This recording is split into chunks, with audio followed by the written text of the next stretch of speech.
ससुराल का खट्टा पनीर।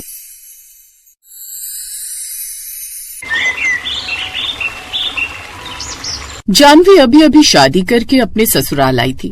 वो अपनी शादी से बहुत खुश थी।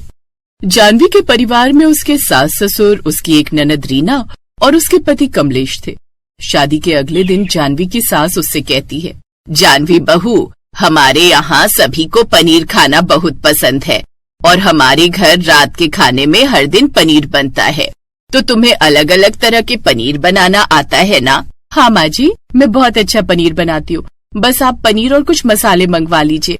बेटा, सारे मसाले किचन में रखे हुए हैं, और रही बात पनीर की, तो पनीर मंगवाने की जरूरत नहीं है। तुम्हारे ससुर के छोटे भाई की बेटी राधा हमें रोज पनीर लाकर दे देती है और हम उसे पनीर के पैसे दे देते हैं।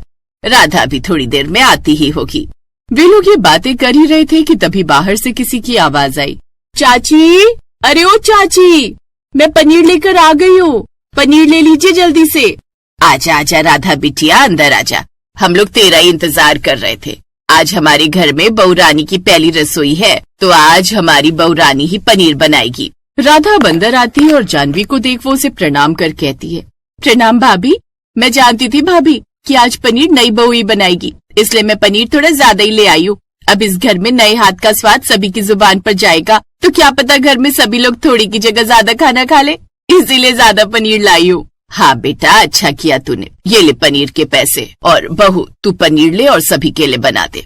अब राधा वहाँ से चली जाती है। जानवी भी खुशी खुशी किचन में खाना बनाती है। वो अलग अलग मसाले मिलाकर बहुत अच्छा पनीर बनाती है, लेकिन जैसे ही वो सब्जी को चख कर देखती है तो उसे पनीर थोड़ा खट्टा लग रहा था।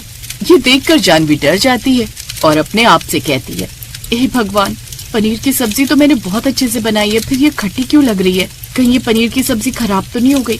जानवी खुद से सवाल कर रही थी कि तभी जानवी के ससुर की आवाज आती है, जानवी बहू, बहुत भूख लगी है, अब जरा जल्दी से खाना लगा दे। खुशबू तो इतनी अच्छी आ रही है, लेकिन खाने में काफी देर कर रही है। जानवी सभी के लिए फटाफट खाना लगा देती है।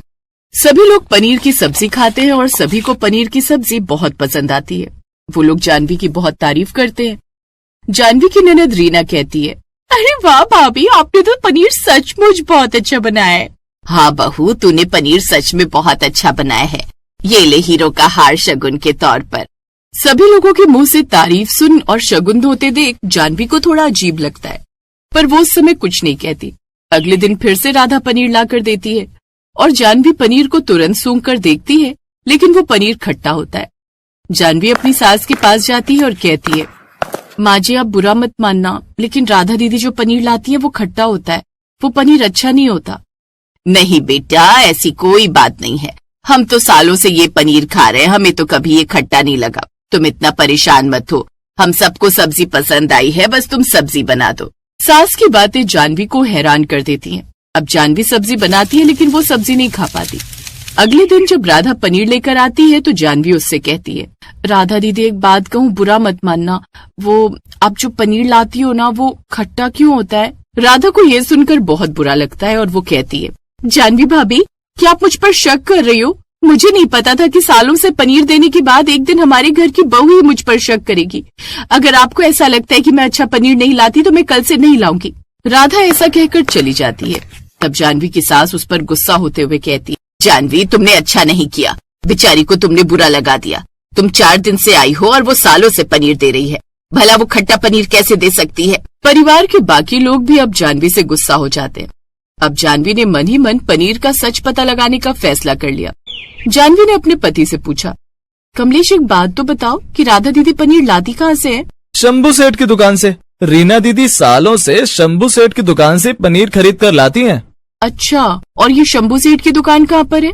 हमारे घर से आधे किलोमीटर दूर पर जो पहला चौक है ना, वहीं पर। लेकिन तुम इतनी छानबीन क्यों कर रही हो? क्या तुम्हें पनीर बेचना है? अरे नहीं, कल मुझे सब्जियां लेने बाजार जाना है, तो सोच रही थी मैं भी वहीं से पनीर ले आऊं। अगले दिन जानवी सब्जियां लेने के बहाने शंभू सेठ की दुकान पर जाती है और उससे पूछती है, सेठ जी वो मेरी सहेली राधा क्या यहीं से पनीर लेकर जाती है? नहीं, वो यहाँ से पनीर नहीं लेती है, उसे तो सस्ता चाहिए रहता है। यहाँ से थोड़ी दूर बाईं तरफ कल्लू हलवाई की दुकान है, वो वहाँ से पनीर ले जाती है। थैंक यू सेठ जी। अब जानवी अपने मन में सोचती है, अच्छा तो ये बात है, राधा दीदी घर वालों से झूठ बोलती है, वो पनीर यहाँ से नहीं बल्कि कहीं और से लेती है। चलो पता करते कि राधा दीदी आखिर पनीर ले आती कहाँ से है। अब जानवी कल्लू हलवाई की दुकान पर पहुँचती है और उससे पूछती है, कल्लू भैया, मेरी सहेली राधा ने आपकी दुकान का पता बताया। उसने कहा था कि वो यहीं से पनीर खरीदती है। मुझे भी पनीर खरीदना है, क्या आप मुझे पनीर दे सकते हो? अरे नहीं, मिठाइयाँ बनाने के बाद जो पनीर बासी बच जाता है और खराब होने लग जाता है वो मैं राधा को बहुत कम पैसों में दे देता हूँ। अब भला खराब पनीर का आप क्या करोगी? अच्छा, तो ये बात है। धन्यवाद कल्लू भैया। जानवी ऐसा कहकर अपने घर पर आ जाती है। घर पर सभी लोग बैठे कॉफी पी रहे थे।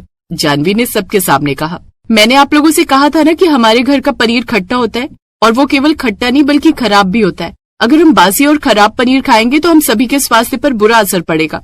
लेकिन जानवी, तुमसे किसने कहा कि हम खट्टा और खराब पनीर खाते हैं?